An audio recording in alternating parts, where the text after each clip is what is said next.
So, a creature for my amusement. Prepare for battle. Well, it's nighttime, don't you know? There's a place you need to go. Grab your gal and grab your bow, cause it's time for the secret show. If you're feeling sad and low, and you're running out of dough, make it quick, don't take it slow, and head for the secret show.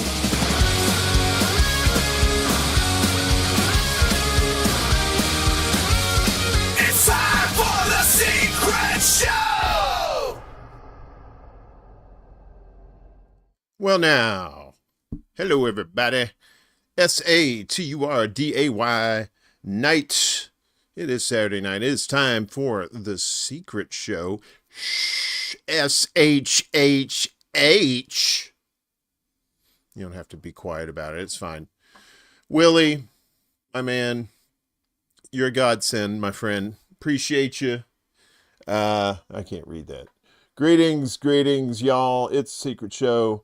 Make it public knowledge. Yes, make it public knowledge. Show your right, as they say. Uh-oh, where'd everything go? Didn't mean to do that. Oops. Oopsie sauce. I just erased all the chat. Didn't mean to do that. Sorry. I guess we're okay. Yeah, fuck it. It's one of those nights. Thanks, Willie. I appreciate you, my friend. Yeah, so who we got here? We got let's go around the horn here. Over on Rumble, we got Miguel and Ghost Starts over there. Spirit of the Age. Yeah, we do this. If you look down here, Spirit, this guy, we got our chat down here, and that's all the chat. So the Rockfin, the Rumble, YouTube, and Facebook. We're on all those platforms tonight. Who else is in there? I think that's everybody on Rumble. We have our that's the mirror universe for some of you folks, because you're double dipping over here on YouTube as well. So we got hey Marcus, what is going on? Marcus popping in to see us. Good to see you. Rick, I hope you're doing all right down there. It's lots of people's homes got. I saw that.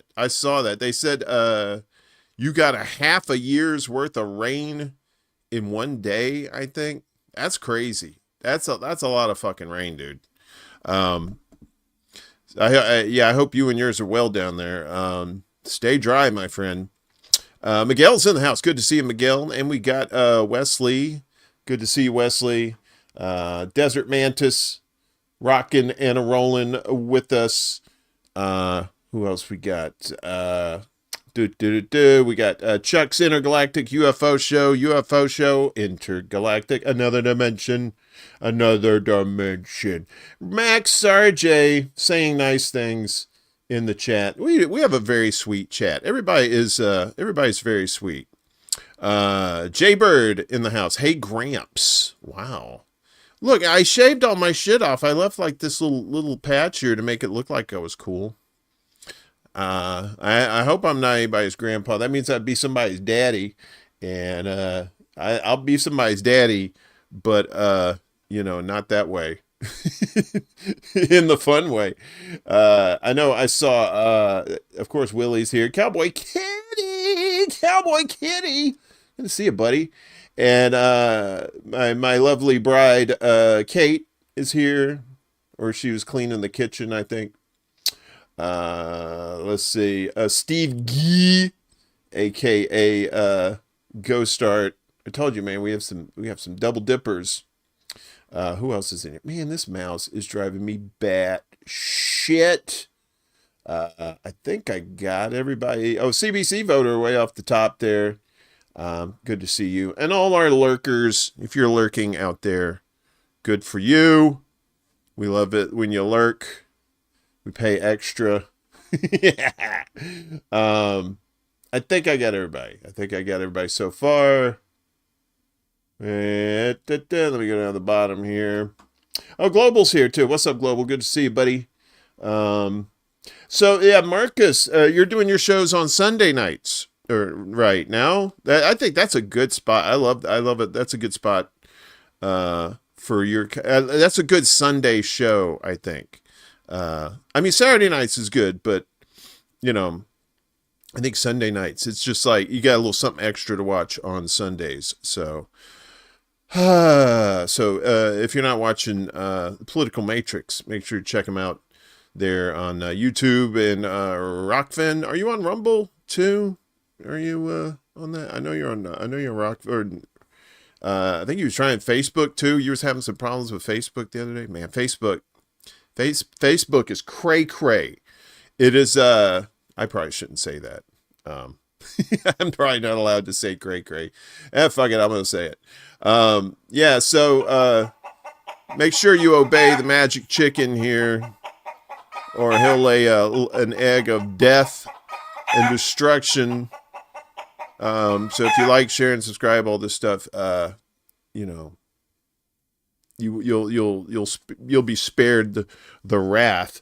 Speaking of chickens, about time these fuckers showed back up. Man, they was taking a break last week, I guess. There was no live stream, at least in the evening hours here in Chicago.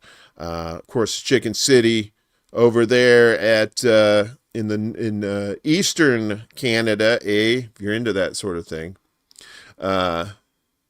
Fuck Steve G. It's G. You know, like the Wii game. Okay. I thought you said I said it right. You said I said it right. Okay. I'll say Steve G then. When you stick those two eyes on there, you kind of, you confuse an old man like that. Chickadee doo day. We got some fun stuff for you this evening. We have, what do we have? My buddy Seth Michael Pinder, aka Skippy. We're gonna have his latest tune that he's got out. We'll have that at the end of the show for you. So we love to promote our friends here on the show. As you can tell right there, that's promoting our pals and cool people in the space. How's everybody doing? You doing okay? What's going on in your neck of the woods?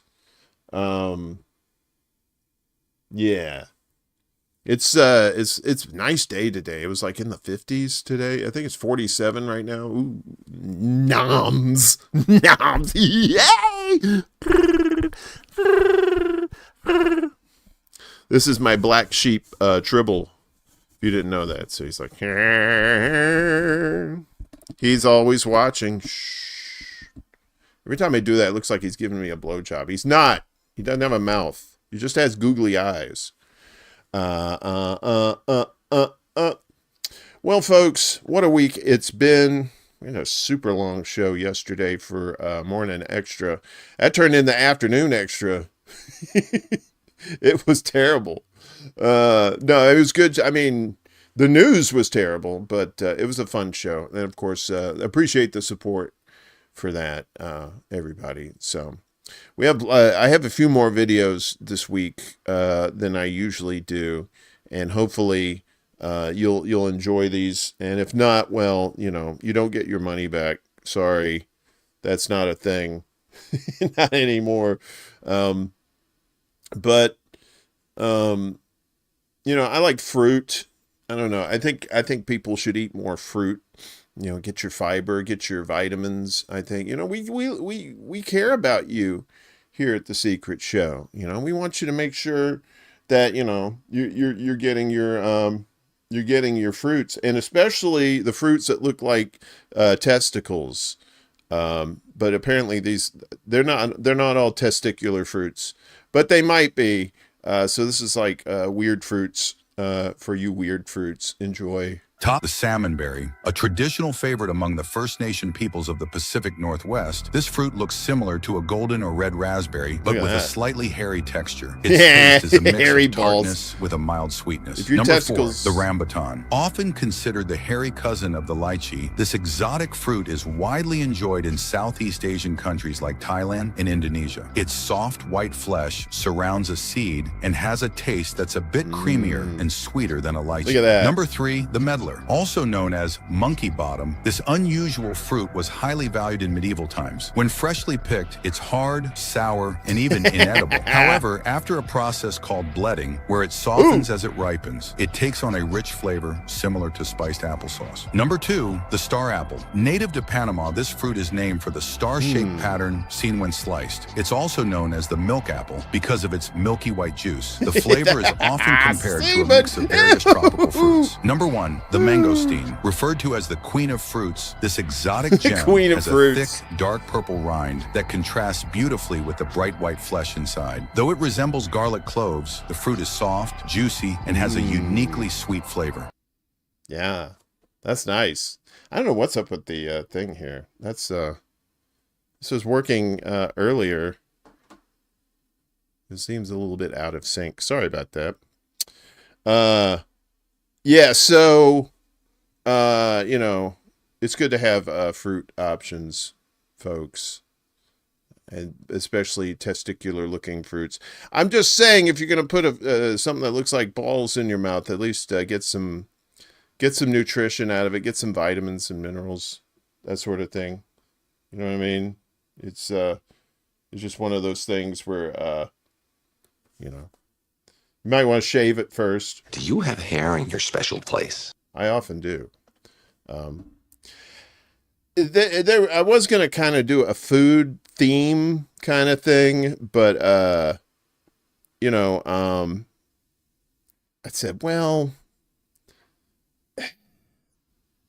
I don't know about a whole food theme, but I did want to share something. You know, I'm from the Gulf Coast, right? Near Louisiana. And are we still live? I guess we're still live. Something weird's going on here. That is wild. Okay. Sorry, folks. Just taking care of a little extra stuff here. Yeah, so I am a great-grandfather now, and I think I just figured out what I want to be when I grow up. Nice, Wesley. You're a great-grandfather? Man. I had a friend of mine on Facebook. I found out today. He said, yeah, I'm retiring. And he's like 54, I think. But he was like one of these like engineer guys that just made a butt ton of money, worked for NASA, that sort of thing. And the Gulf of America coast. Yeah. Yeah, the Gulf of America coast. That's exactly what it is. But down south, we have boiled peanuts, right? I'm sure they have boiled peanuts everywhere else. But down south, we call them boiled peanuts. Teresa, good to see you. How you doing, sweetheart? Good to see you. Your dad retired at 53? Nice. I tell you, I hit lotto. That's it. I'm going to like Vietnam or some shit. I still want to figure out if they're going to do this, you know, buy your citizenship type shit. You know, if you could get $5 million for your citizenship, I think that would be cool. I would be like, peace, chicken grease. I'm out.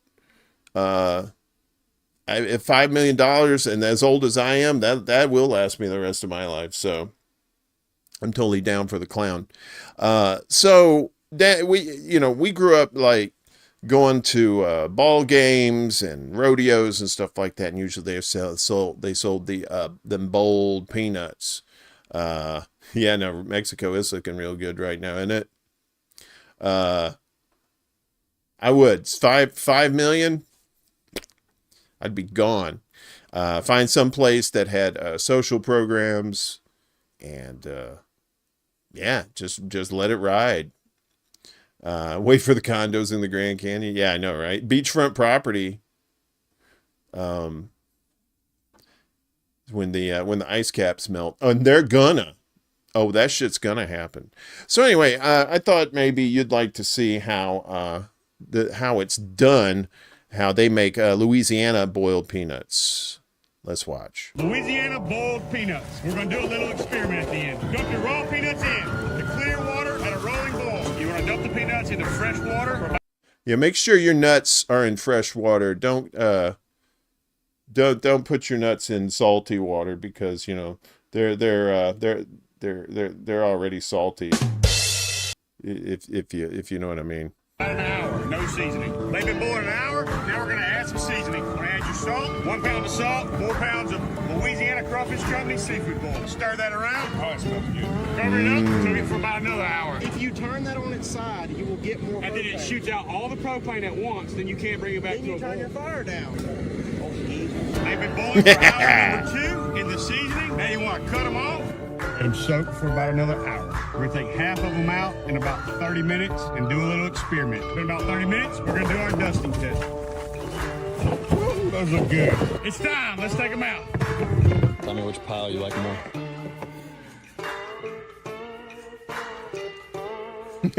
Gators. Maybe There are gators up in there. The dusting method is a lot softer, easier to peel, more tender. You might can dust more than just crawfish. Yeah, that's what she said. Wait, what? But not to me. She never says it to me. Bold peanuts. That's what they say it down south. They say bold peanut, like they're bold. They're emboldened to be peanuts. I don't think that's how that works. But if you like peanuts, I do. I love peanuts. I don't like hard peanuts. I don't like crunchy peanut butter, because it's like, cowboy, are you what? You're a nut taster? Come on, man. The fuck, man? What the hell? Fucking nut taster. Get your hand off my penis!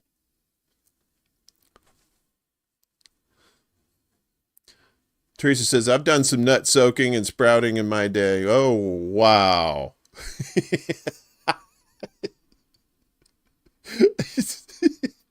I love how dirty-minded the chat is. Y'all are my peoples. Wow. That's why I ain't allowed in public around decent people no more. Kiwi Corner, what's up? What about cashews? Bless you. What happened? You learn how to make cheese from raw peanuts? Cheese? How do you do that? What? How do you make? I don't get it. How's that happen? How do you make cheese from peanuts? You're like some sort of alchemist, aren't you? You turn shit. Willie says, I would move anywhere in Eastern Europe. The women are really pretty and they have socialized medicine. And of course, there's a neo-1980s post-punk music scene thriving. Willie, I want to party with you, cowboy. I think that would be not cheese. That smegma ain't Gouda, that's for sure. Ooh boy, yeah, that's some nutty shit right there. Like literally, nutty shit. I don't mean to be gross, but you ever take a dump, you look down, and you say, "Hey, wait a minute, I didn't eat corn." How'd you hijack my shit? Sorry, I should be quiet. It's the wee hours. I'm just looking around. I'm usually do this show stoned, but I'm not stoned tonight, so now I'm just a little paranoid. Mary's Test Kitchen is the channel with the peanut cheese video today. Stop advertising your nut cheese, Wesley. Jesus Christ, man. This is dick crazy. A little bit. We got more shit. So that was the strange fruits was from Nutrifacts on YouTube, and Bald Peanuts is from Louisiana Crawfish Company. So if you haven't been down, I say this all the time. If you haven't been down to New Orleans, get down there. get yourself a little bit of fun times. New Orleans is a very special place. You feel like, at least when I was there, it seemed like you felt like you were in a European city, right? Because of the old architecture and the food's good and there's music everywhere. It's very nice.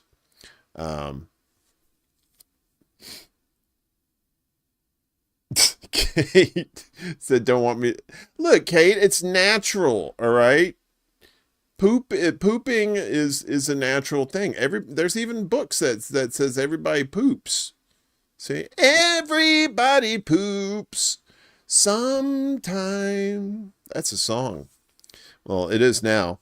So the next person, next item up for bids here is, I haven't had her on here in a while, but this is Refashion Hippie, and she's always looking at things with the mind of a 13-year-old child, which is good for us. That's quality entertainment at a low price. So she's got more for us. Let's check out Bad Design. Here we go. Hello. It is once again first thing in the morning. I open my inbox, and it's filled with bad designs. So let's get started. This one in particular got me. Did no one think through the packaging? Not one person. Gonna let that play through again. Look. You see that? You see that right there? It's that's a dick. This is right here. There's the tip. There's the pee hole, and there's the shaft. So when you pull this up, you're pulling up his belly and his nips. But you do it because you've got a nipple fetish, motherfucker. Yeah. So there's the thing there. Cute for just a minute, didn't it? The positioning of a door can entirely change a message. For example. And yes, I imagine that would be one at a time. Who's naming products? Who's naming them, and how do we The find muff pot. This one I know is Greenfield intentional. I've seen it Beavers. before. I finally wanted to bring it up in a video. Liquor what? It makes me smile, but also I want that beaver in my mouth. And finally, you're kind of saying the quiet part out loud, but squeaky wheel gets the grease, right, my friend?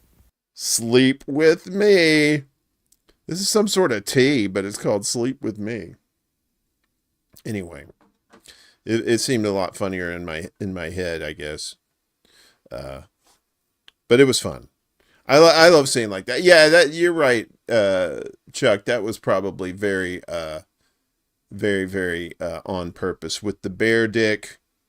I mean, come on, you know they had to look at that in R&D and said, probably ex-Disney animators who designed that shit. You invested in a bamboo squatty potty like stool. You got a Dollar Tree squatty potty, Teresa? I mean, a squatty potty, all it is, you just need like a box. You need like a box about yay high, and then you just put your feet up there. You gotta go. It's called like a stool. Yeah, well, it's a stool in more ways than one, but you know what I'm saying. It was, it's more like a stool sample because it's a squatty potty. So, moving on. Let's see. Kate says, when I was in my early 20s, I had a boyfriend who would make Sleep with Me tea. Oh, really?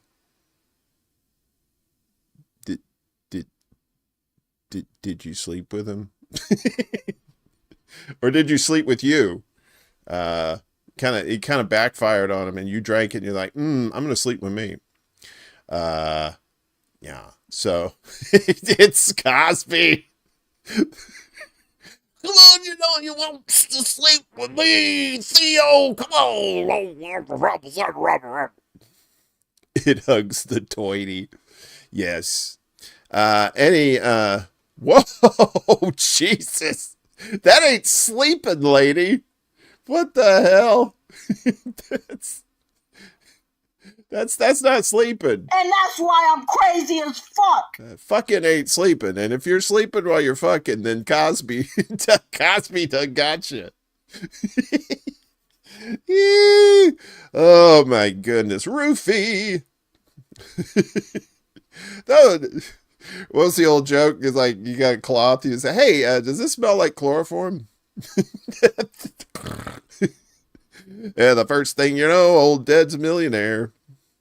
I loved the Johnny Carson, the Tonight Show with Johnny Carson, when I was growing up. And I was a big fan of Johnny Carson. Because it was just, I don't know. My dad always liked it too. And so, I guess, and he always had his little bits, Karnak with the envelopes, and he have the turban on and stuff like that. That ain't sleep tea. That was speed. Exactly. So this is from the Tonight Show. I don't know how old this is, but this is when I don't know if you remember Walter Matthau. Some of you oldsters probably know who that is. Oh, really? Spirit of the Age. Your uncle did sound on the Tonight Show. Nice.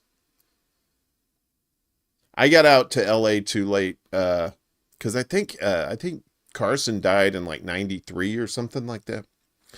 Early 90s. And probably right before Letterman moved to CBS. Or it could have been later. I'm not quite sure. Anyway, he used to just have some legendary guests. And I always loved Walter Matthau from The Odd Couple, Grumpy Old Men. Just a very good, dry humor comic, but great actor too. And so this is him on the Tonight Show telling he's telling a toilet joke, because yes, toilet jokes are in vogue on this show. My wife said, "Don't tell any toilet jokes on the." You still remember the earthquake story? Don't tell any toilet jokes on the Johnny Carson show. And the guy came on. One of the cops came over. He just told me a toilet joke. Don't do it. I'm going to try and tell it. See if I clean it up a little. All right. 3 old guys sitting around convalescent home. One guy says, "If I could just do number one." I mean, if I could do like a strong number one, like, not in dribs and drabs. The second guy says, "If I could do a good number two, I mean a solid one, if..."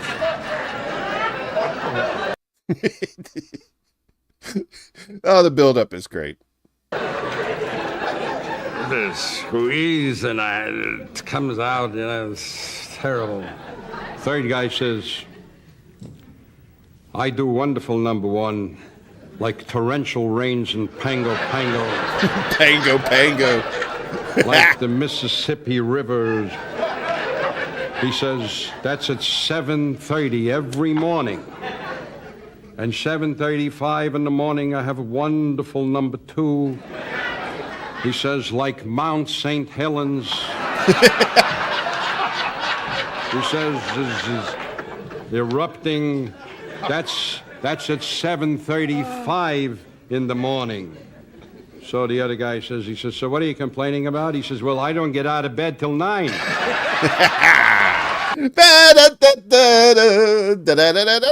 Hey, there we go. Let's do one of these. Hey-yo. Hey-yo.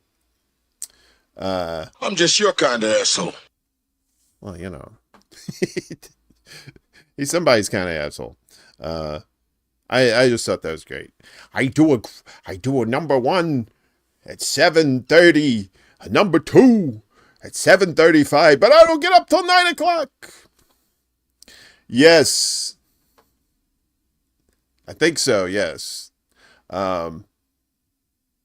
Grumpy Old Men is probably one of my favorite movies of all time. Yeah, Don Rickles too. See, I don't know, man. I guess I am old because I just miss those. That was the only time. I mean, that was probably the golden age for late night television, right? You had the Tonight Show, and then you had Letterman right on, and when he came on like in the early 80s, and he was just doing all kinds of dumb shit. He didn't give a fuck. I know, right? Doc Severinsen's band, yeah, classic. It was just like, you had an actual horn section, and now it's just all shit libby. Not even funny. The joke, I mean, I don't know, maybe some of the bits might be that are not political might be funny, but you know, what the fuck happened to Stephen Colbert, man? Maybe he was always like that. Maybe he wasn't when he was doing the Colbert Report and he was pretending to be a conservative. Maybe he was really actually not pretending. Ah, yes, Global, The Tomorrow Show with Tom Snyder. Yeah. Not to be confused with Dee Snyder, who was with Twisted Sister. No relation, I don't think, but there might be. I think there should be one. That's pretty cool, Kiwi, that you were, that your uncle did sound on the Tonight Show. Classic show. Folks, what do we got? So that was from Johnny Carson's channel on YouTube. All these off of YouTube. This next one, yes, not to be confused with Snyder's Pretzels. Stephen Colbert became the character he used to parody on purpose for the paydays. Oh, yeah. Or, they probably, even if he had some sort of semblance of conscience, they probably said, no, if you want to stay on TV, you want to make those big bucks, you're going to do as you're told. So this next one is from Geofaxed HL on YouTube. Sometimes people regret moving to certain places in the country, and I've had no regrets. I've moved around a pretty good bit, but I knew when to go when the getting was good. Sometimes, though, that's not so easy. I know Rodney Dangerfield on the Tonight Show. Oh, good stuff. So anywho, our next little video of fun here is cities that people have regretted moving to, and you might be surprised or not. I don't really care either way. So be surprised, don't. Anyway, but check this out. This is kind of fun. Which is the city that people regret moving to the most in the United States? Most Americans do not know that the city where people feel the most satisfied after moving to in the U.S. is Madison, Wisconsin. Now, Kate, you probably back me up on this. I've been through Madison, Wisconsin. It's a very nice town. I can understand. But I'm pretty sure there's a lot of clogged arteries there, because that's a shit ton of cheese. That's a lot of cheese. Sacramento was your big regret. There are a few places in California I'm pretty sure people have regretted moving to. Bakersfield, Madtown is awesome. Yeah, they have a place called Burritos As Big As Your Head, I think, there. I heard it's a chain, so that kind of disappointing. But anyway, so that's a nice place. Here's the regretful places. Yeah, Cali in general. Well, you're out there, you would know. I was out there too for 6 years, and I said, well, stick a fork in me, I'm done. So which is the city that people regret moving to the most in the United States? 5th place, Oakland, California. Oaktown. Oakland faces high living costs, with average expenses around $3,146, significant crime, and rapid gentrification, causing many to regret moving there. 4th place, Las Vegas, Nevada. Las Vegas struggles with limited job opportunities beyond hospitality, severe desert heat affecting comfort, and a high 20% annual resident turnover, leading to regret. 3rd place, Houston, Texas. Probably Houston, Texas, with all that fucking rain they're getting down there. Houston's urban sprawl necessitates car use, causing traffic issues, intense summer heat and humidity, plus frequent flooding impacting 25% of the city, lead to regret among residents. In 2nd place, Atlanta, Georgia. I've been to Atlanta a few times for baseball games. And yeah, no thank you. No thank you. Atlanta faces severe traffic, high crime rates, and significant economic disparity, with 21% of its population below the poverty line, causing regret among residents. Before announcing the first place, comment in the section below the city. You think that people regret moving to the most in the United States. All right, what do you think number one is the most regretful place people have moved to? You're aren't you originally from Wisconsin, Kate? I thought you said you were, or maybe you live there. Yeah, I've tried driving around Houston, Spirit, and yeah, no thank you. Yeah, all these places, New York City. I don't regret moving there, but I'm kind of glad I'm not.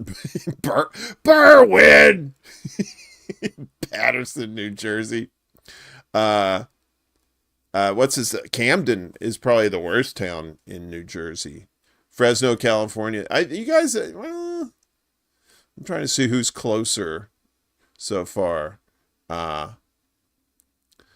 Well, yeah, I'm from Wisco. That's how I got to go to Chicago so much. Okay. So here we go. Here's number one. It's Berwyn. What's up, Mariana? Good to see you. Anzel up in the house. Somewhere in Texas. You guys are way off. DC. All right, we'll give somebody one more shot here. DC's a good guess. Captain Peon. Nothing beats waiting on the 405. I know, right? 20 minutes to Santa Monica, 3 hours to get back. Iowa, Fairbanks, Alaska, Florida. Here we go. The city that ranks first struggles with a 7% unemployment rate, impacting young professionals' career prospects. Harsh winters and slow economic revitalization in healthcare and tech further decrease resident satisfaction. That's Cleveland, Ohio. Cleveland does not rock. So that song is full of shit. Yeah, you were close, Marcus. Michigan. Toledo. Holy Toledo. Yeah, Cleveland. Buffalo is you only regret moving to Buffalo during the winter when you get those fucking blizzards off the lake like that, man. That's crazy. So yeah, Cleveland, Ohio, number one in regret. I on the train ride to Chicago, you've been to Cleveland, but did you move there? See, you didn't move there. That's the thing. If you moved there, that's the thing. I passed through there on the train, and we stopped for a few minutes, and I felt the weight of depression and despair. Even on the train, I said, "Wow, I can't move here." Although I have a friend of mine who has his family's there, so I can't really say it. Yeah, I know, right? Bam, bam, bam, bam, bam. The Pretenders, baby. Way to go, Ohio. Dun dun dun dun. You got married in Cleveland. You got married in Cleveland? But you didn't stay. You were born in Cleveland, cowboy? Uh-oh. Well, you didn't move there, so that doesn't count. If you're born there, you're just kind of like, all right, I'm here. Fuck it. Son of a bitch. Folks, I'm a big fan of being petty when petty is necessary. Or just something fun to do. And I can't stand rude people. If you got something wrong in your life, I'm sorry, but don't take it out on the rest of us. And don't be a cunt. That's another one too. Don't be a fucking cunt. In 83, I bet Cleveland was pretty good. Yeah, that's when the Browns were good. They almost went to a couple of Super Bowls, I think. Probably a bunch of people from the Northeast picked it. Cleveland. Come on, man. It's the Kankakee, Illinois of Ohio. I don't know. I just threw Kankakee out there. Well, yeah, they have the Rock and Roll. That's a good thing. They have the Rock and Roll Hall of Fame. So if you move to Cleveland and work at the Rock and Roll Hall of Fame, that might not be a bad gig. Yeah, but they get they get that lake effect snow too, because they're right on Lake Erie, I think, one of those lakes. You've lived in the 4th largest city in the country and the worst for allergies too, but we got the best tacos. Yeah, Texas has got some good steaks, good beef in Texas. But Houston, I went to Houston for a baseball game, and I stayed at this motel, and all I heard all night was gunshots, and I was like, I'm gonna leave Cleveland, the Cleveland of the South. Gonna leave Houston. Anyway, so I don't know if you fly a lot. I don't fly very much, but you know, I it's been a while since I've actually been on like a real plane that had like TVs and stuff in the back of the seats, you know, where you can watch. So there's this chick here, and she's got her long hair over the monitor here, and she's doing it on purpose, right? But this little person here, I think it's a kid, is going to get their revenge. Check this out. As the young woman sat on the plane, the passenger in front of her kept flipping her hair backward, letting it dangle over the seat and bothering the girl behind her. At first, she tried to ignore it, but when it continued, she decided to teach her a lesson, one she wouldn't forget easily. She quietly placed a piece of chewing gum in the woman's hair. For those who haven't experienced it, getting gum stuck in hair isn't just disgusting, it can take days to remove. Even the flight attendant who passed by noticed something odd, but had no idea that the girl in the back wasn't happy, and that the gum was just the beginning. When the woman in front finally realized someone was messing with her hair, she reacted by flipping it back even more aggressively. But that was exactly what the girl in the back had hoped for. Yeah. She reached for a nail clipper and began cutting strands of the woman's hair. But she didn't stop there. She also stuck a half-eaten lollipop into the tangled mess. And for the grand finale, she grabbed the cup of water she had been drinking and poured it all over the woman's hair. Oh, it's just water, Do you think she deserved all of that? Yes, of course. Because that's a fucking Karen right there, man. Here comes Karen. Fucking bitch, man. I mean, she sees. Look, you can see. You can see that she sees the monitor in front of her, right? And she knows this kid has a monitor back there. You know, if you got long hair, don't be a dick. All right, put that shit in a ponytail or something. That's a wig staged, maybe. I hope it's not. I hope it's for real. You can't get behind that? Come on. I can't get behind a fat ass. Is that cousin it? Look, I'm just saying, I'm not saying that you would have to do it yourself, but you can appreciate it when others do it for you, because that's what it's all about, is getting somebody else in trouble while you get your jollies. It was probably your sister. Maybe. I don't know if it was staged or not. I don't give a fuck. This one's not staged. This is just like some psycho weird plant. I wouldn't smoke this because I think this plant is sentient. Wait a minute. Who is that from? From Molly. The Rude Plane Passenger was from Molly Sock. Molly, or Holy Sock. Sorry, I can't read. Holy Sock. This one is from Pretty and Green, and this is this plant is just this is some wild shit. This is pretty cool. If you're down with the science like I am. Check out this plant. The Don't Touch Me plant not only learns, but it can be hacked. Mimosa pudica, also known as the sensitive plant, doesn't just react, but it remembers. Look at that shit. Touch it once, and it snaps shut like it's bracing for impact. But scientists discovered something fascinating. Touch it over and over again without harming it, and it stops reacting. It learns that the touch isn't dangerous. But here's where it gets crazier. It can be controlled.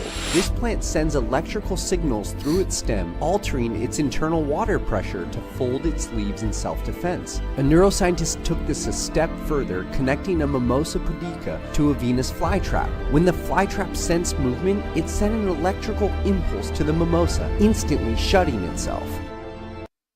That's crazy. We don't know dick about our planet, apparently, when we're finding sensitive touch me plants like that. I just like cool shit like that, you know? You just touch it and it goes, I'm precious. So yeah, that was from Pretty in Green. Cybernetic Organism 101. That's what it probably has, a brain chip in it. It probably has a plant chip in it. Max said, I used to have one of those sensitivity plants. It died from being overly sensitive. Well, you know, you sit there just calling it names and, you know, just being a fucking troll.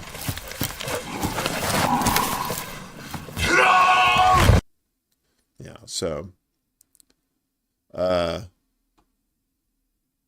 Kiwi Corner says, by the way, Johnny Carson hated Bob Hope. I heard on the YouTube channel and Shelley Winters episode when she dumped water on Oliver's head. Oliver Reed or Oliver Closeoff. I'm not quite sure how that works. We have more, unfortunately. So these are, let me make sure that this is correct. Been getting some mix-ups here.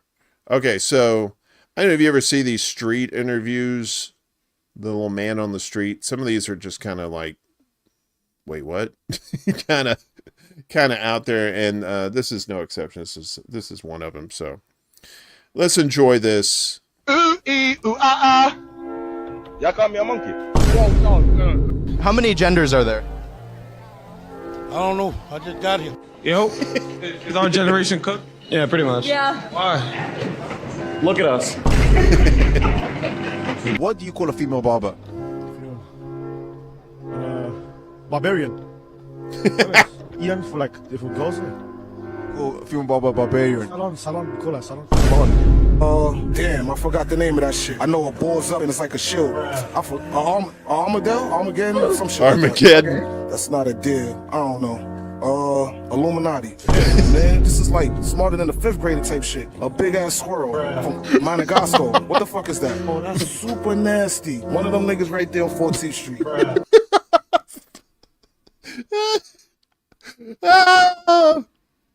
I love dumb people.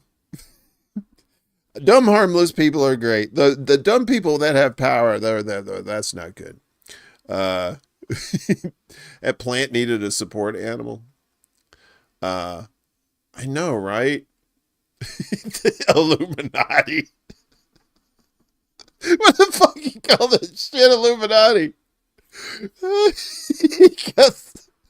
He called an armadillo Armageddon.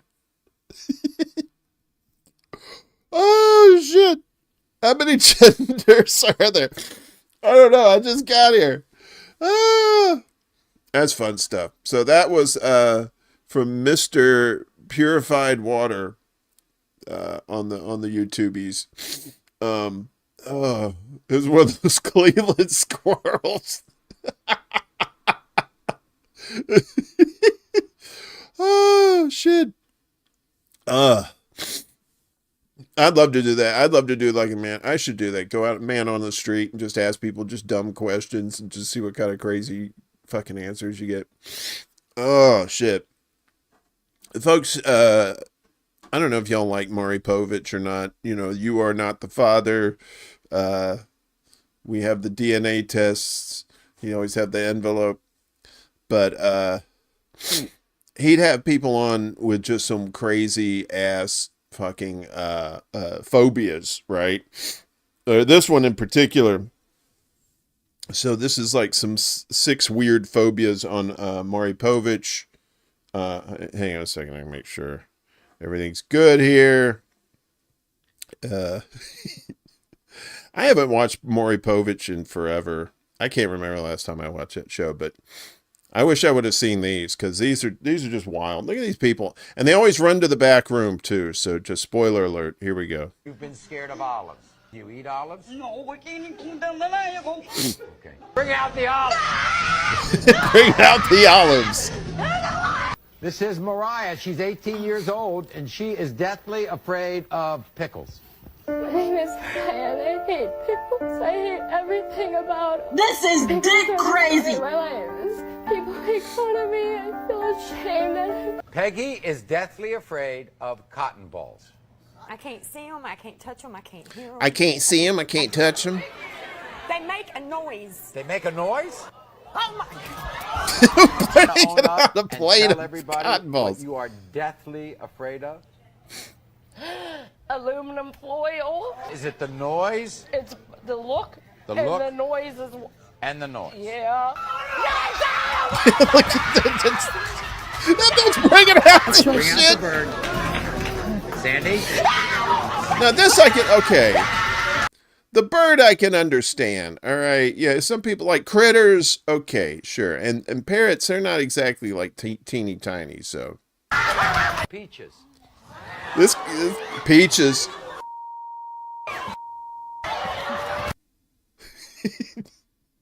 The guy's afraid of peaches. I'm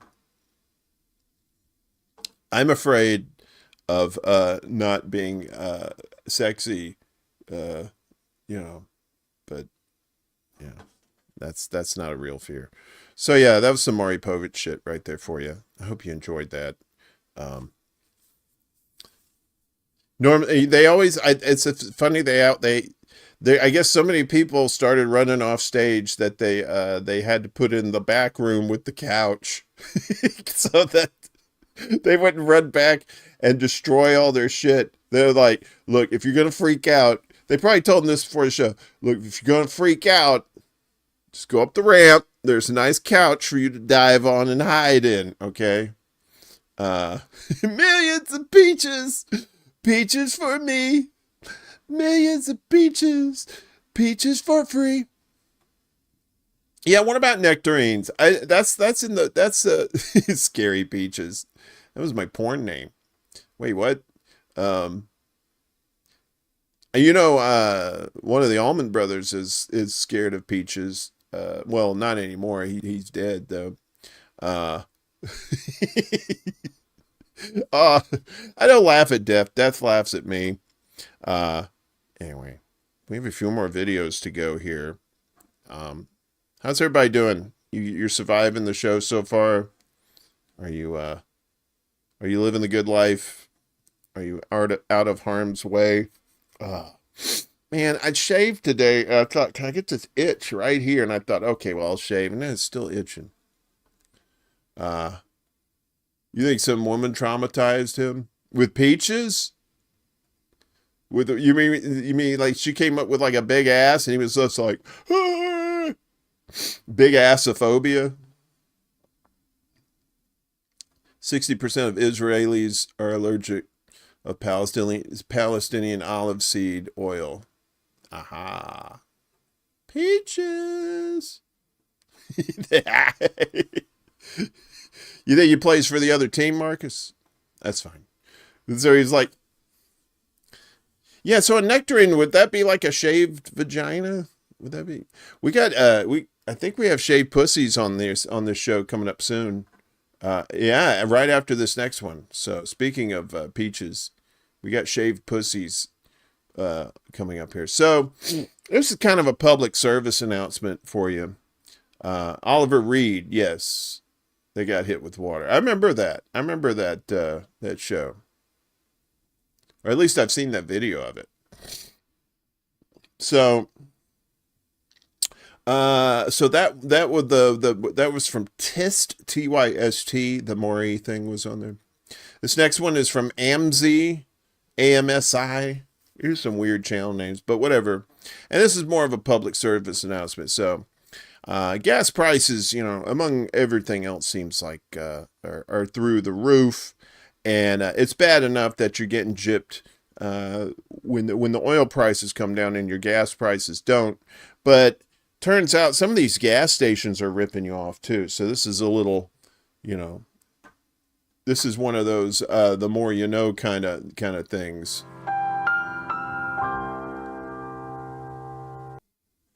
So check this out. This will piss you off. Watch this video that shows how some gas stations can deceive you. For example, this girl asked for exactly 1 liter of gasoline to be filled into her container because she suspected this station. The gasoline started flowing quickly, and she carefully filled it to ensure that 1 liter entered without overflowing. However, when measuring the content, it turned out to be exactly 1 liter. But the station's meter displayed 1.14 liters. This revealed the strategy used by the owners of this gas station. Yet only 2 people liked the video. Well, yeah, probably because they pissed off. I'd be pissed off too. So they got charged 1.14 liters. Or they got it says they got 1 liter, or she had exactly a liter in there, and it said 1.14. So whenever you're traveling, I mean, you can't really just sit there and measure every gas, especially if you're going like long distance. You can't really measure. You can't get out there with your liter, flask and measure that shit.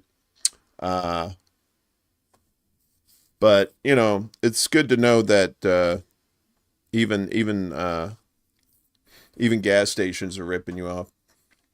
I had a friend whose fear was to get killed by a bear with his boots off. Sure enough, he was living in a trailer and the bear got him. I'm pretty sure with those boots off. Okay. That's a pretty specific one. Like the woman with the pickle. We don't buy in liters here, so they can't try that with us. Right? I don't think that's how that works. But thanks for playing our game. We have some nice party gifts for you. So I don't know if you guys like shaved pussy. I do. And in fact, I think it's kind of hilarious. So this is from Media Stewart on the with some shaved pussy for us. And don't worry, we won't get booted off for this because it's kitties. What? Poor kitty. Look at that. Looks like an alien. Look at her poor little tail. Oh my god. What is she? Yo. Gojira! That looks like a dick. Wait a minute. Look at that. That looks like a poop. What is that? Cats look so weird, man. That cat's like, I'm gonna murder you in your sleep. Fuck you. Fuck you.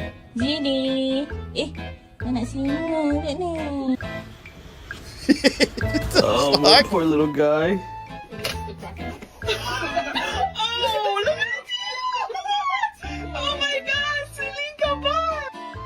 We had to shave him because he had mats. I can't. I like the ones that look like Godzilla. That's funny. So here's your shaved pussy moment, sponsored by Bud Spanky's Oral Sex Parlor. Bud Spanky's, we're sucking for you. Speaking of sucks, you like the dental floss? Let me make sure I'm not missing anybody. Okay. Yeah, so in more piss you off news, and this is kind of stuff you didn't know, or you did know, I should say, because you're pretty smart people. But this is what's his name? That Noah guy that was used to host a Daily Show. And I guess this is one of the they do like these talk to the audience kind of things before the show.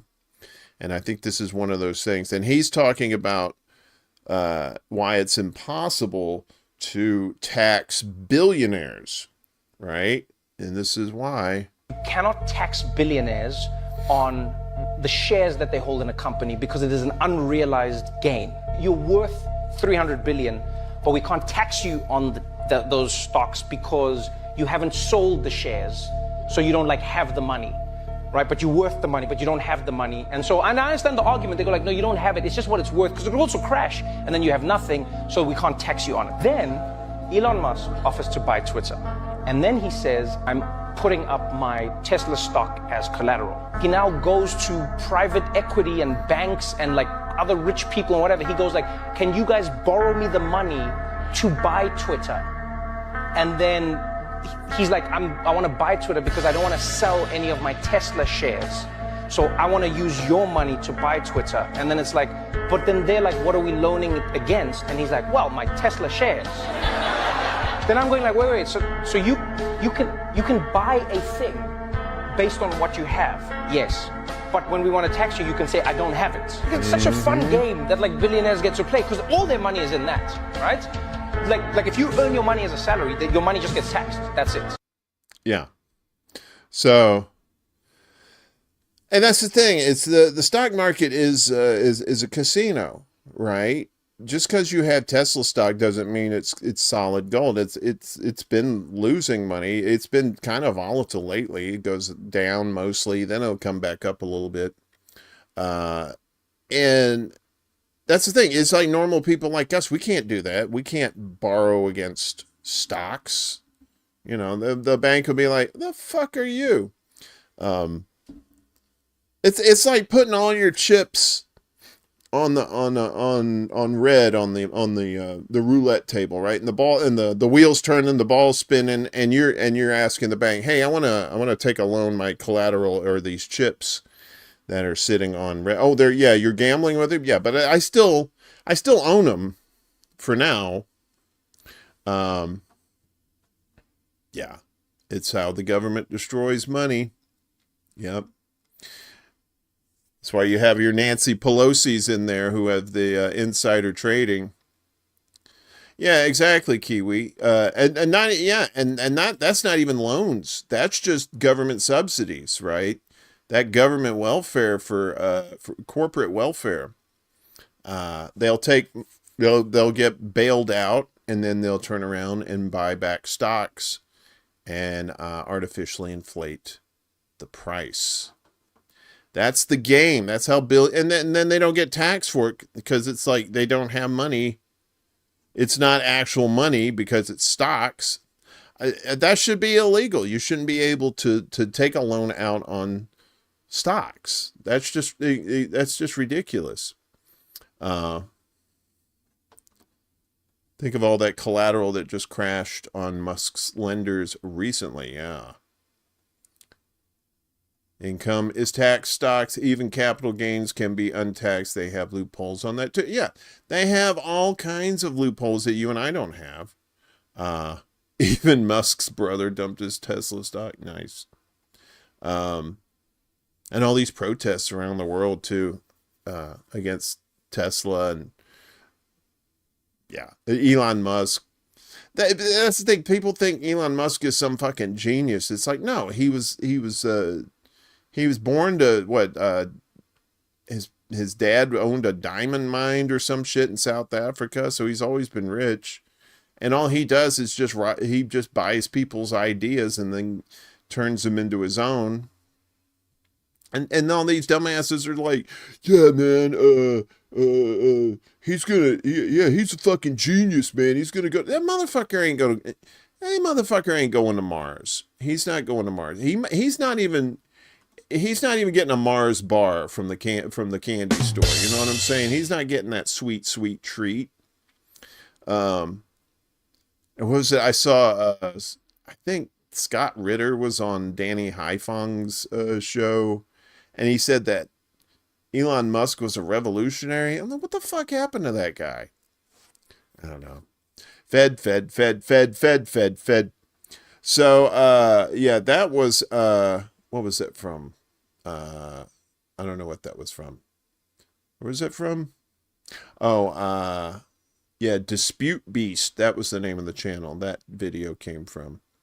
This next one is kind of fun, though. This is, I like this guy. He's called Cody Tucker. It's the Cody Tucker Show.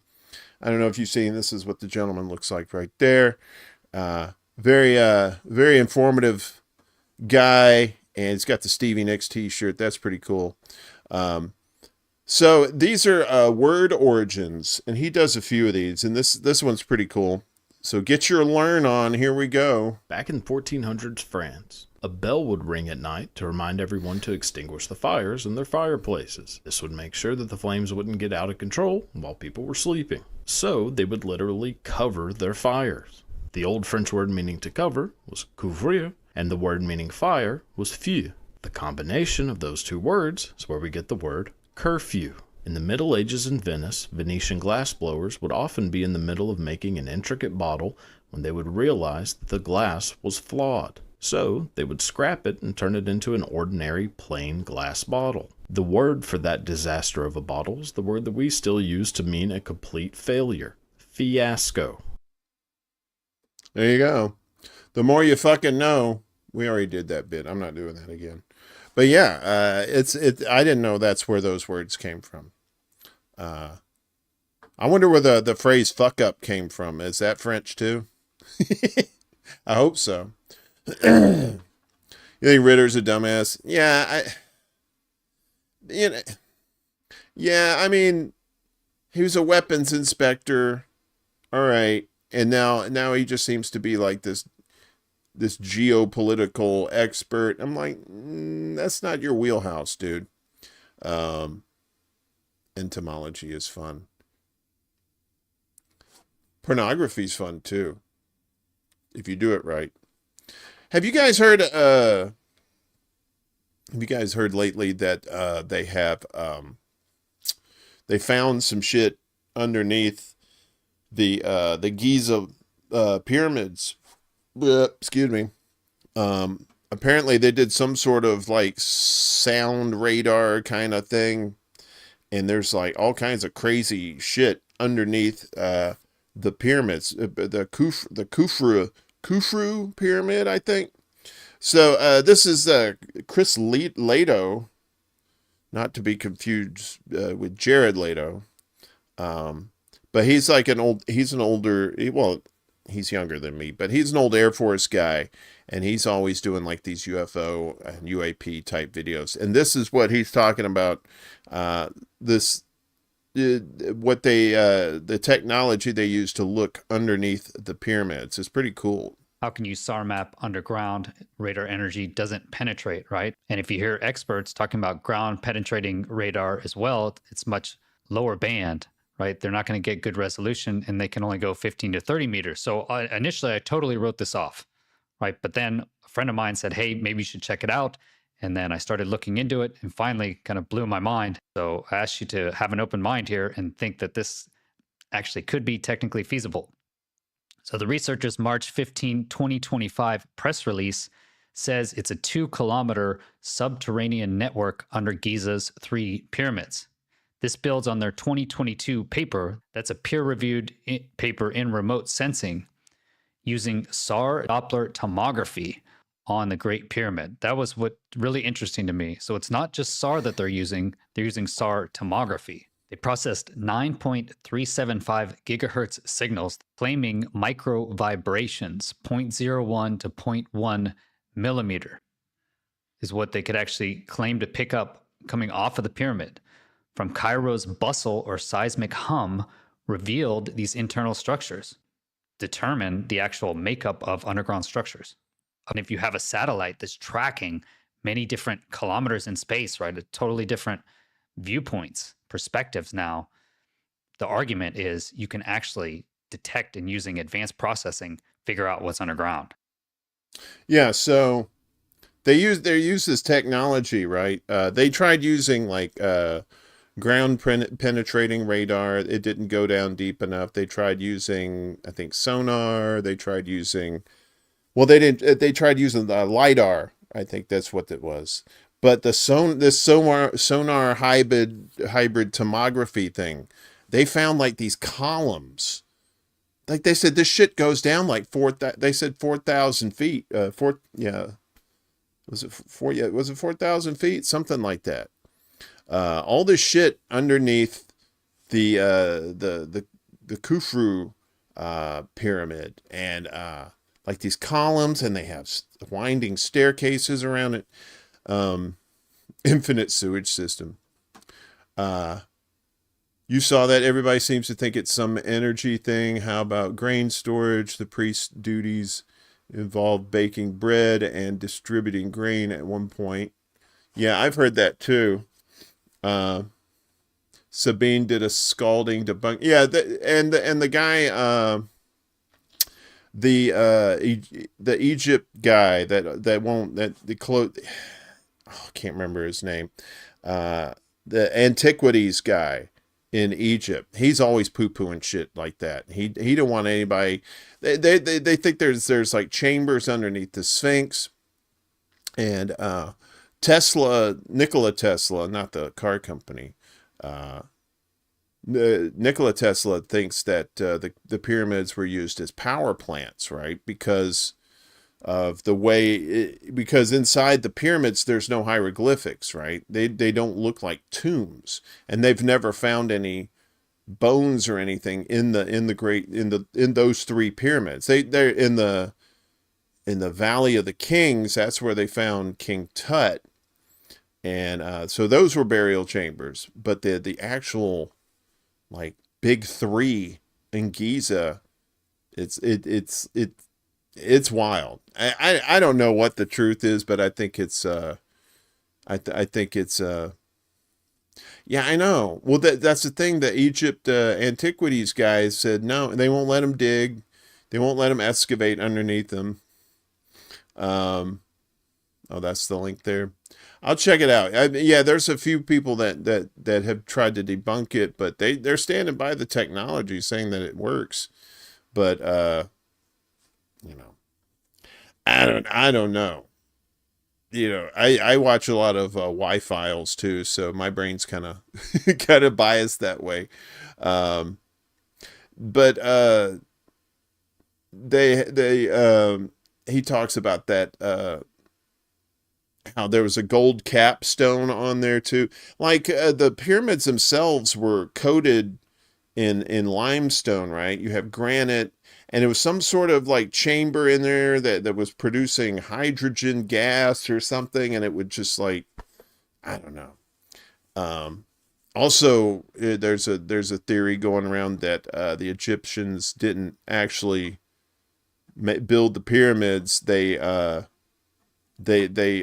found them, right? That the pyramids and the Sphinx are much older than what Egyptologists think it is, right? Because of the erosion on the Sphinx. Like maybe it was around during like the Younger Dryas, during the floods. I'll look at it too. Yeah. Billy Carson is a great one to watch on YouTube about the Egyptian pyramids, what's happening now. Yeah, this is like fairly new information, although it's always been suspected that there was something underneath the pyramids, definitely under the Sphinx.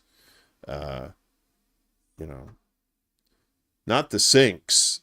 What's under the sinks? That's usually like cleaning supplies and stuff. So yeah. But the Sphinx, it's part of my 4 monkeys proverb. When the shit comes, if it's Max, are you choosy? You're speaking in riddles too. That's fine. We like riddles around here. Misha Paulin, up next. We haven't seen any videos from her in a while. I figured we could put this on. And this one, it's this was pretty good. She's talking about cracking down on German hate speech. Let's listen. Hello, I am Hildegard Trinkenschnuff, German state prosecutor tasked with enforcing German hate speech laws. In our efforts to stop hate from festering into Nazism, We are rounding up offenders and slapping them with heavy fines and jail time. To help you avoid such outcomes, I have created this video. Enjoy. Don't use insults that attack human dignity. These include Fick Fresse, Was sind Krümel, Dreckswagens, Arschwest, Scheibeschläfer, Pisskopf, Sperberschnüffler, and Schmutzfinger. The list goes on and on. Steer clear of the hardcore hate. Examples include threatening speech, like telling someone to go chug a pint of antifreeze, juggle knives on the Autobahn, or skip rope with a live strum cable. Such violence can get you jail time under Section 130 of the Criminal Code. If you are guilty of such violence, refer to this guide for your punishment. Middle finger emoji, a midget rating of your home, fake quote like this one here. 52 weeks without your phone for disinformation. Not going on second date with girl because she's spitting image of Angela Merkel. Fine of 3,000 euros or more. In closing, if you don't have anything nice to say, don't say anything at all. And if you take a vow of silence, make sure your thoughts are clean too. Delightful. Cunt crumbs. That killed me. I was like, really? Cunt crumbs? Wait a minute. Damn it. Why? Come on. There we go. Cunt crumbs. Cunt crumbs. Don't leave any crumbs because that'll draw bugs. Cunt crumbs. I don't know. Maybe that's German. I could be wrong. I don't know German. I know sauerkraut. Send in the FedMath. Yeah, she's pretty good. I do like some of her videos. Some of her videos are pretty. This is probably one of her best ones, I think. Yeah, she is. She's a little sweet pea. Funny as hell too. So apparently there's some disturbing fan theories going around about some of your favorite early 90s Nickelodeon shows. So our buddy from with the nice mustache from Morbid Facts joins us with some of these disturbing fan theories. Enjoy.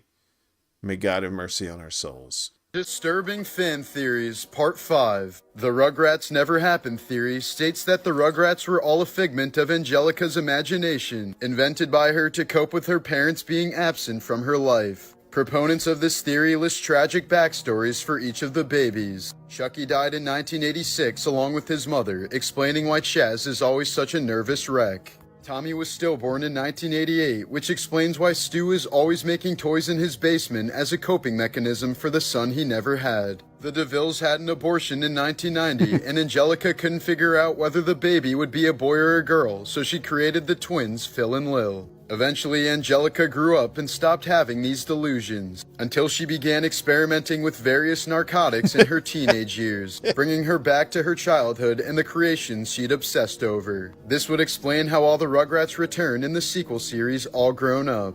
Eventually, the show was canceled after Angelica died from a drug overdose at the age of 13.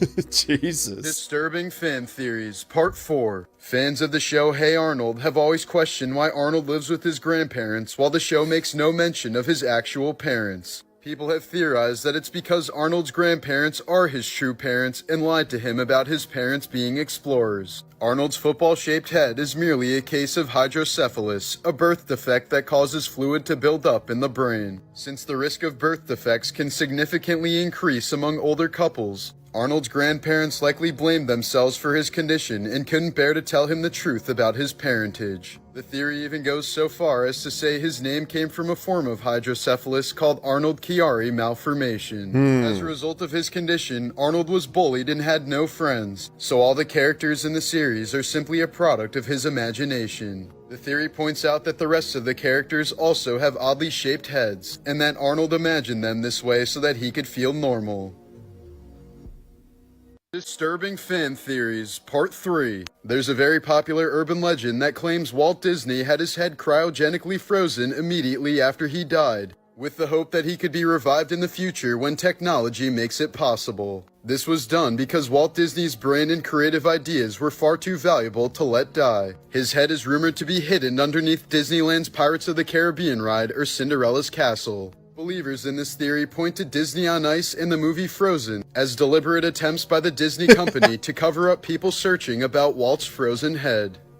Over the years, many fans have questioned why Tarzan wears a loincloth even though he was raised by gorillas and should therefore have no concept of clothing. Right. According to one popular theory, it's because he's embarrassed about his massive hammer.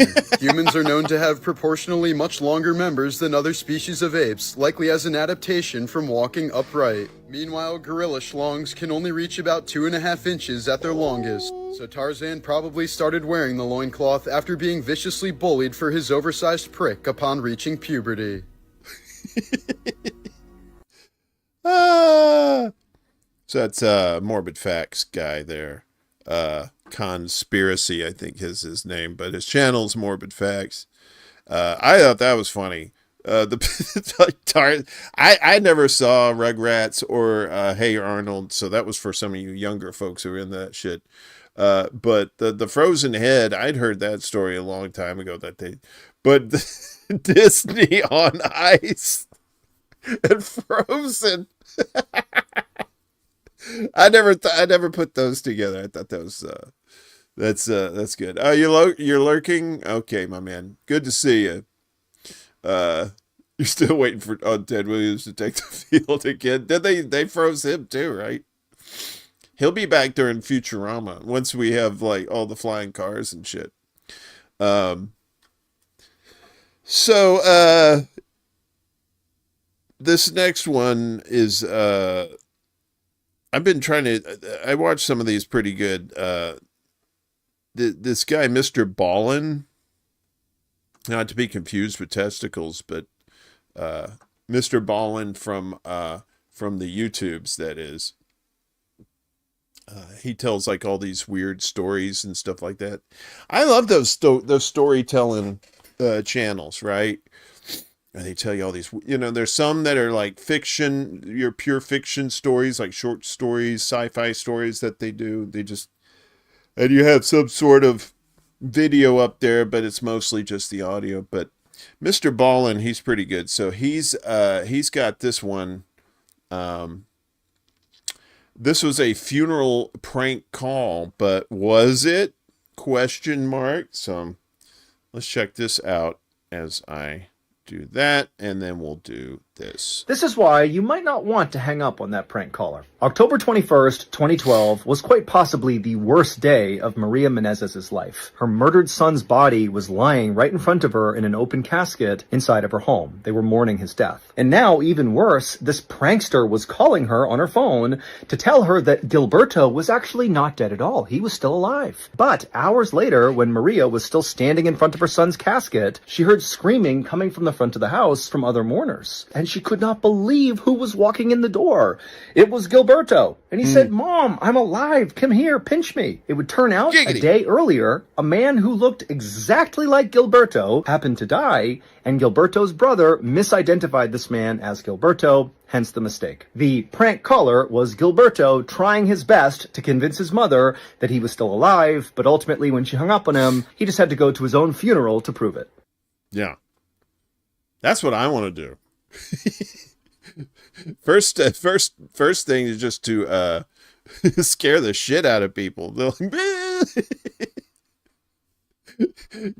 yeah, have a fake funeral, or a real funeral. They think, you get some person that looks just like me in the casket, and I come in this like this white sheet, like from Scooby-Doo, like, ooh, poo.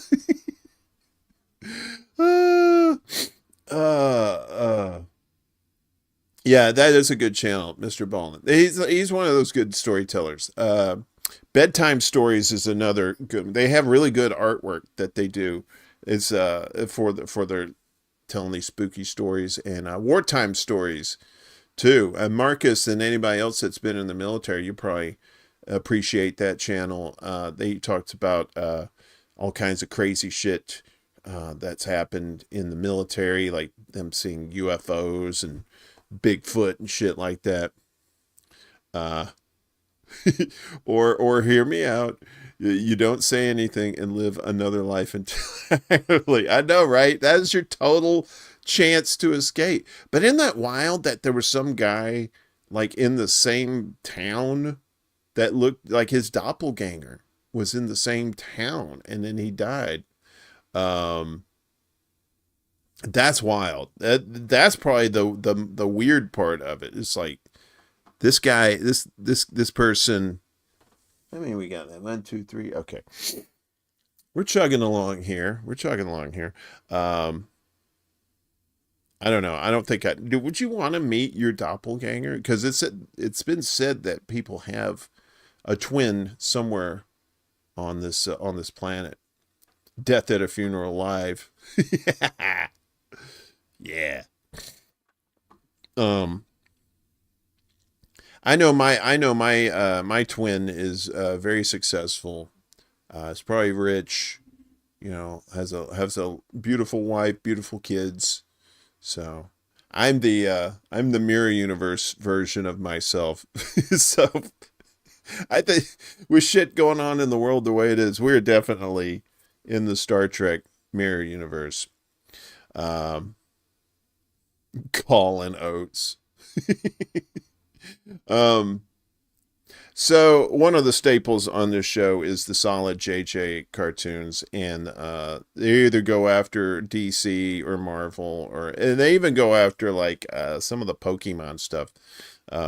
Maybe I'll play one of those sometime. And I'm not into Pokemon. I've never seen any like Naruto or any of that stuff, but I know some of you guys have, so we'll get one of those on here.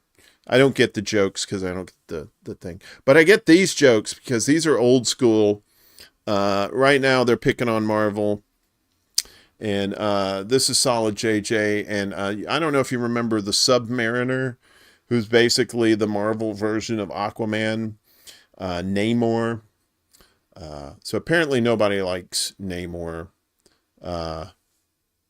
Mr. Ballin is a dead ringer for your first love. You were thinking the same thing. My doppelganger is not as much of a bum as I am.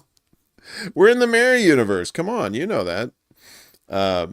Okay, so this one is nobody likes Namor, and I think you'll figure out why here shortly. Just a lot to take in. I've been frozen for so long, and now you ask me to join your Avengers? I know it's a lot, Cap, but we need you. The world needs you, now more than ever. Well, put her there, kid, and you can count on me. All good as well.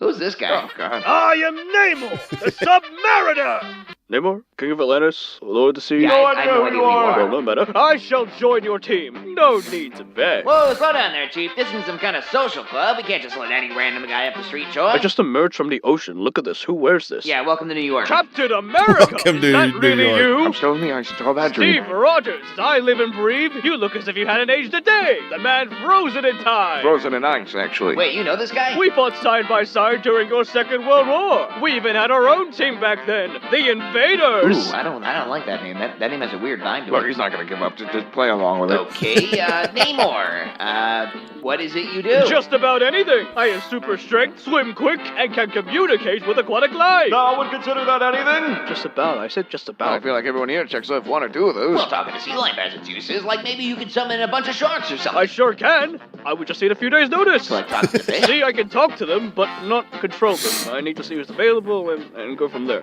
And then it's figuring out schedules, navigating through holidays, and pre-established obligations, and I'd say it's a solid maybe.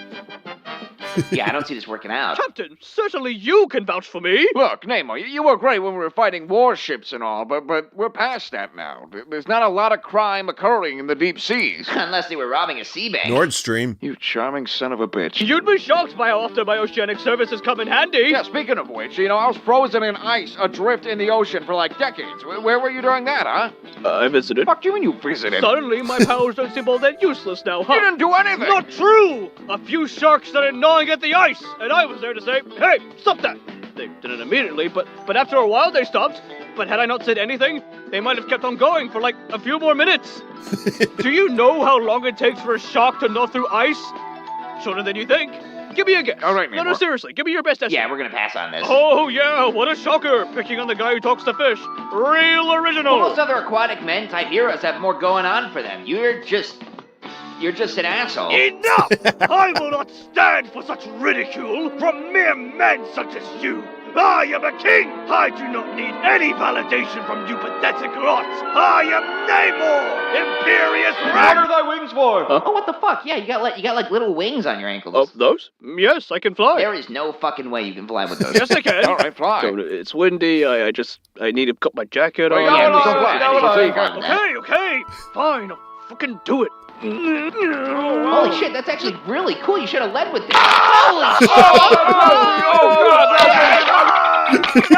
Sorry, we're late. The fucking schedule. Solidjj. So good. What's the thing at the end? Sorry, we're late. Are we still on for today? That's Tuesday. This is the thing there with sorry we're late. Namor, the Dollar Tree Aquaman. I don't know. I guess Namor came first before. Who came first, Aquaman or Namor? I'm not quite sure. Here we go. Woo! Some fun stuff.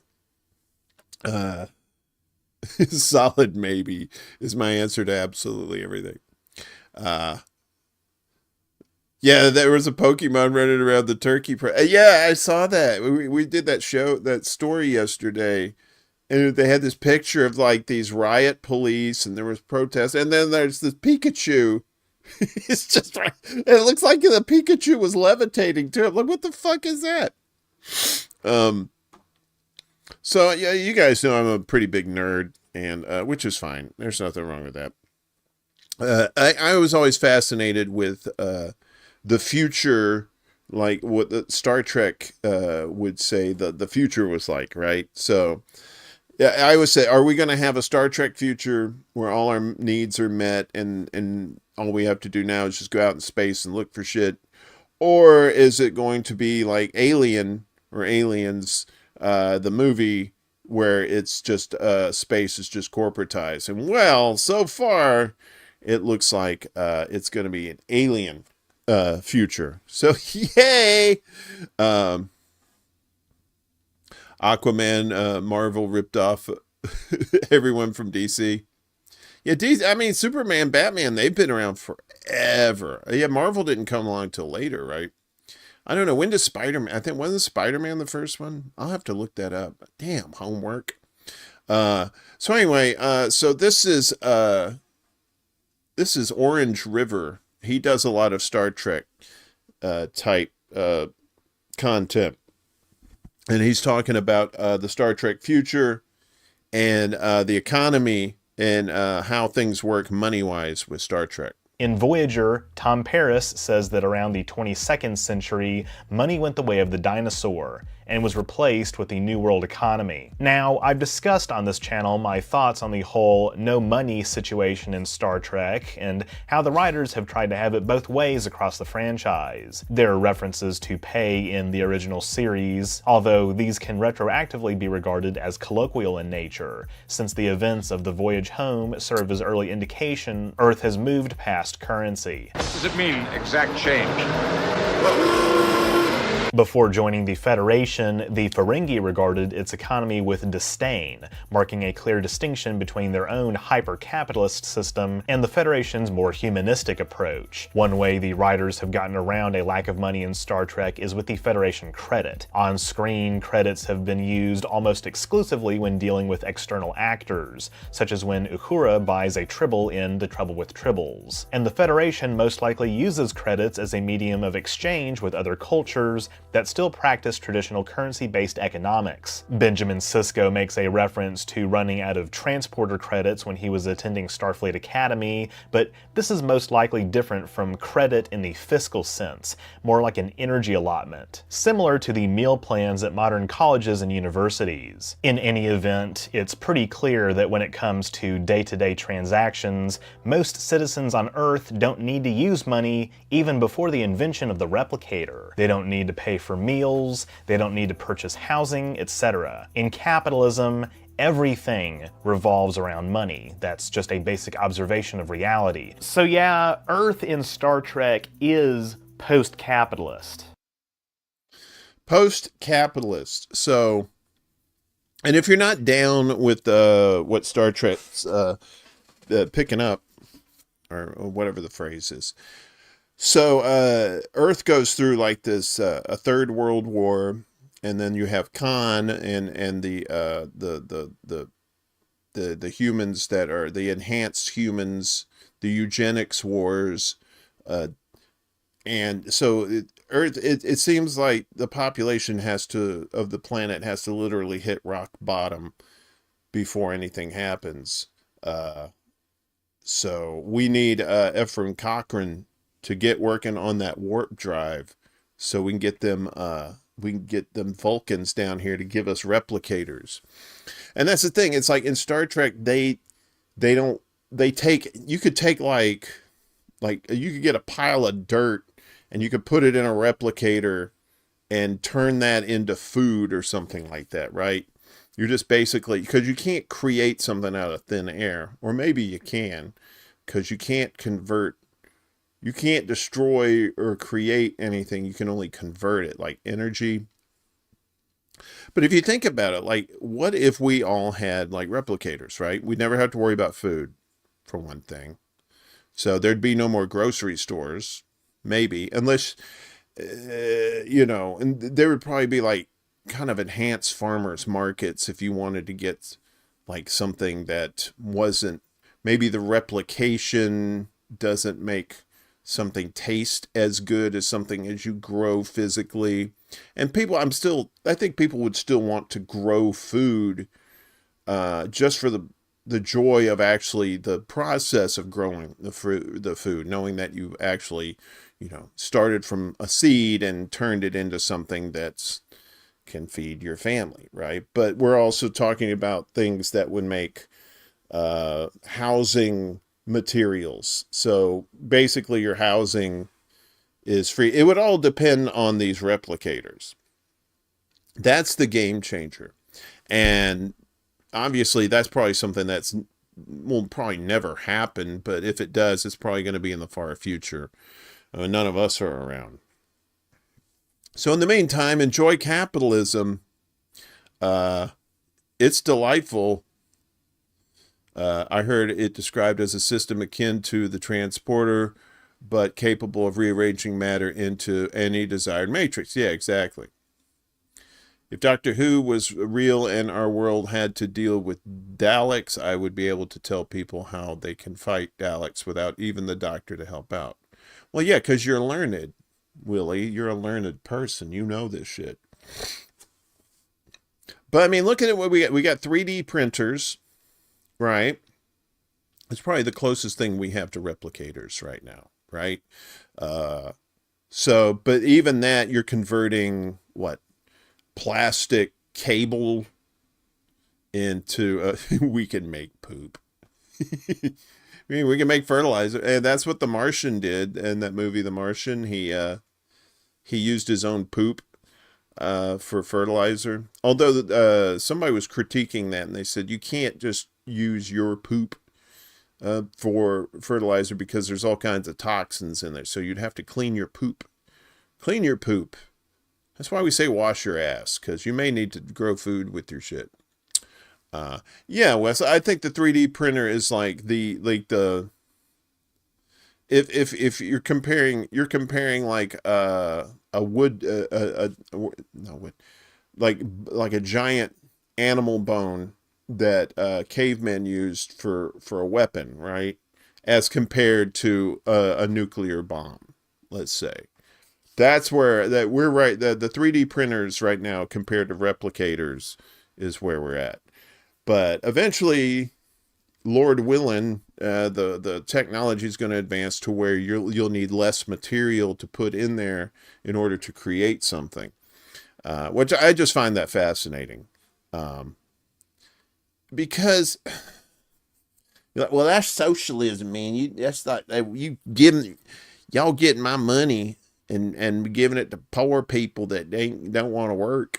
No, it's not about that. It's just about, if we had our basic needs fulfilled, right? Just our basic needs. I'm not talking about going to get big ass TVs and gold toilets and shit like that. I'm talking about, like, if you didn't have to worry about food, if you didn't have to worry about housing, if you didn't have to worry about education, if you didn't have to worry about health care, right?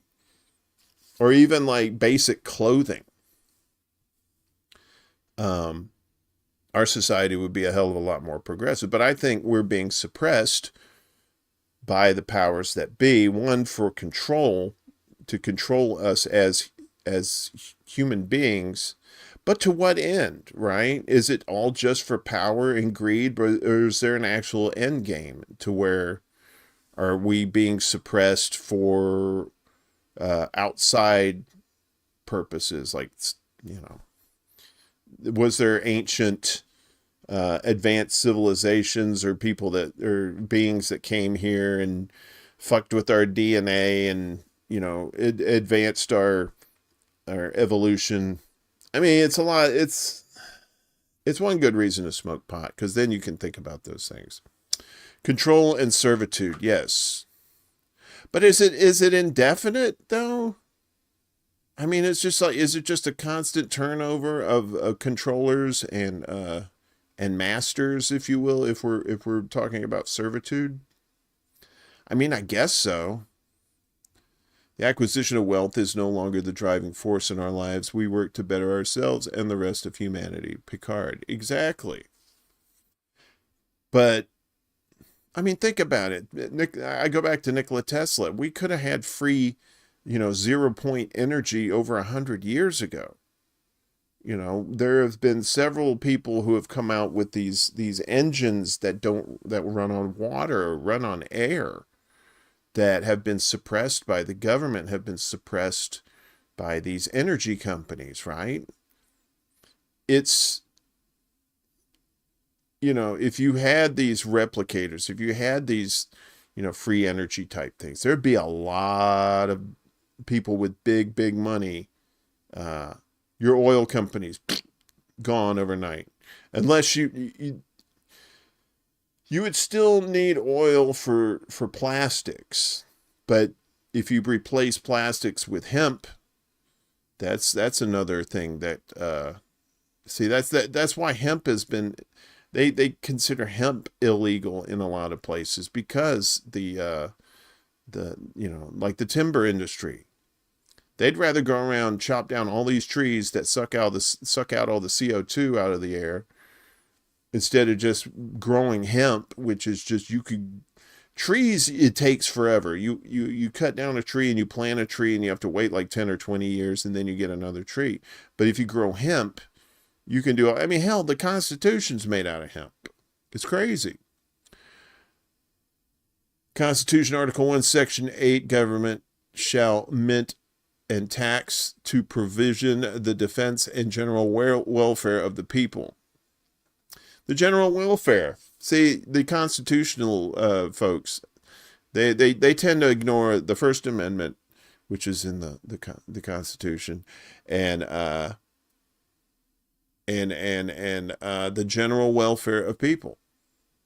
It's just lazy. They're just fucking lazy motherfuckers. Our leaders don't want to give up the reality they prosper and benefit from. Yeah, it would be a total paradigm shift if you got rid of the oil companies. You didn't need them anymore, right? You got rid of the insurance companies. You didn't need them anymore. Who else? Monsanto. They'd be out of business because you'd be making your own food. I mean, the only thing that would I think would happen is like whenever you would get technology like this, it would only end up in the hands of the elites, because it's the big money that suppresses everything. It's not just politicians; it's the people who buy and pay for these politicians, right? Anyway, a lot of food for thought there, or thought for food, if you're thinking about it that way. The notion of eliminating commercial competition and the enormous waste that it creates in favor of cooperation and complete sharing of knowledge could speed progress tremendously. Any change threatens at least one group of elites. Exactly. A lot of the homeless work harder than most people just surviving can so be hard.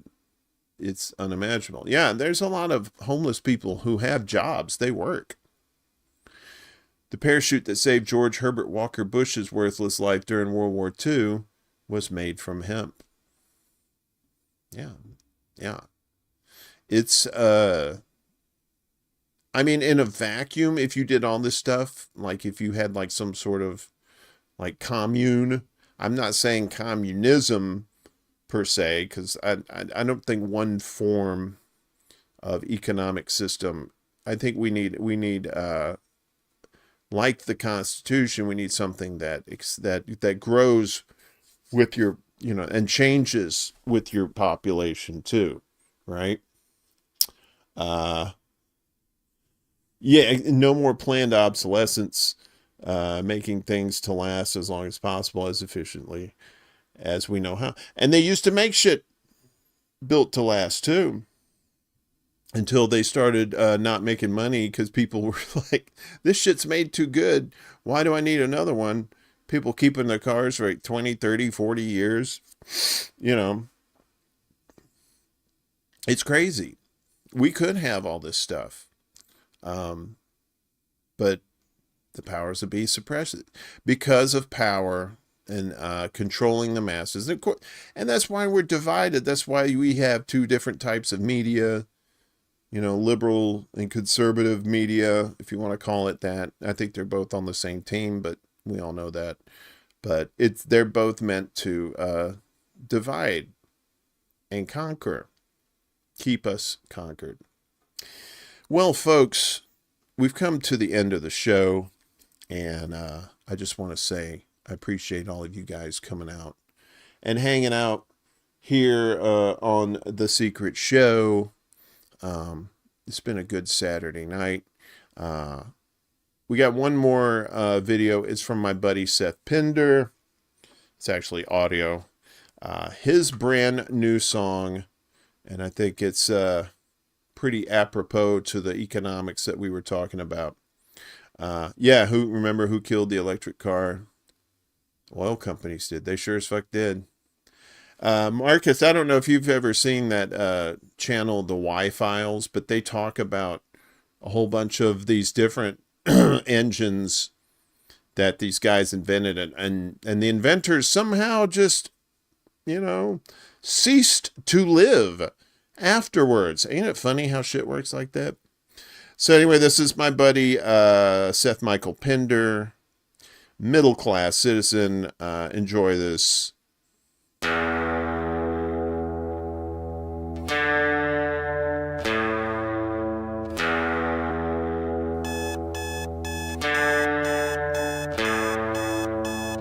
Alarm clock, 7:30, hit the snooze again. Out of bed, grab a lunch, I'm ramen noodling.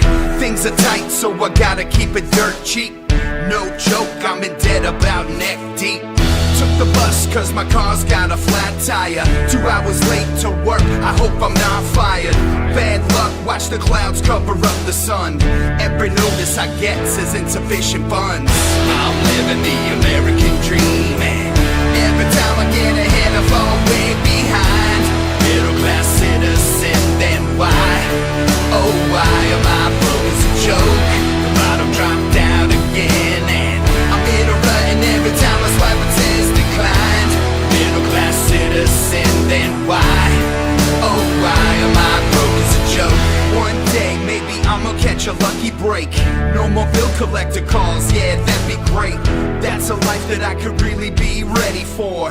But instead my checks are bouncing like a racquetball. The cable's out and the power bill hasn't cleared. I had some cash but an hour later disappeared.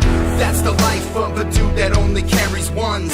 Just another sad tale of insufficient funds. I'm living the American dream, and every time I get ahead I fall way behind. Middle class citizen, then why?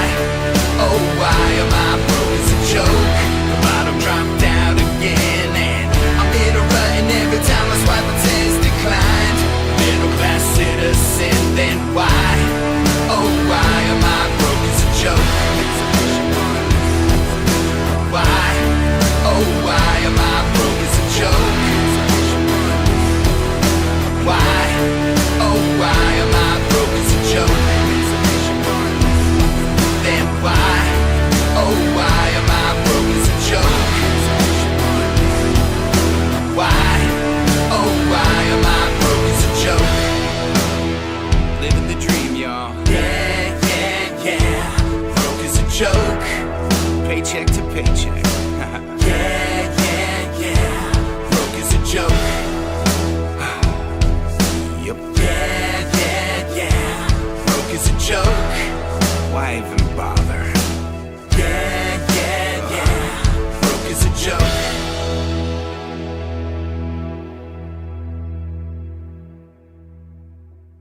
There can be only one. Yeah!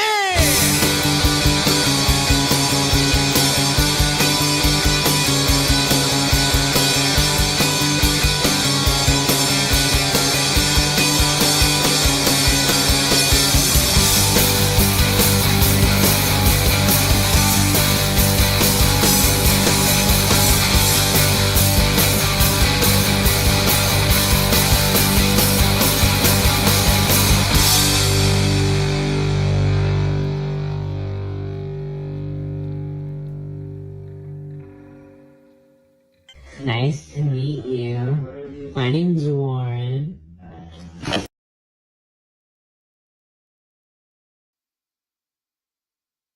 Nine!